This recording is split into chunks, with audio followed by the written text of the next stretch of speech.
Appreciate all the inspiration that you've been giving me for videos here. This comment goes on to talk about how they would love to have a creature that is sort of Medusa-like in that it is sort of stone-skinned, but not necessarily just a Medusa, right? And really this could be an affliction, maybe, that any type of creature could potentially get. And it reminds me of an enemy faction in one of my favorite recent indie games. Wildermyth is a game that came out in 2001 that went completely under my radar despite being on my wish list.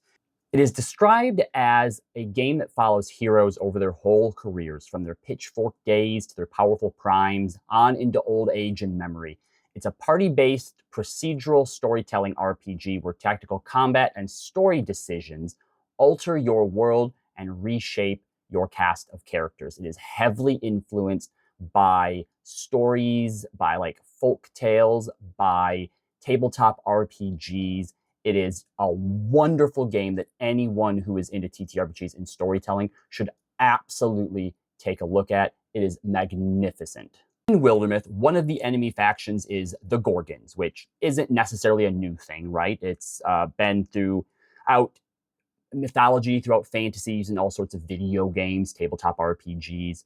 In D&D, the Gorgon is a stone bull, and similarly in Wildermyth, the Gorgons are a faction that is basically nature that has been infected by or is being consumed and turned into grotesque, hideous creatures that ultimately do just turn to stone. Gorgons are their own species and do have sort of regular, versions of themselves, but they can also plant a seed within wildlife that transforms them into more monstrous things. This is a deer, for example, that has become a roe, which eventually can corrupt further and turn into a stagron. A boar becomes a rager, later a bartoth. Raccoons, which seems silly, but is actually one of the more annoying enemy units. There's also the bogmore, which is a frog that has just been transformed well beyond belief. A cow that has recently been infected. A geist is a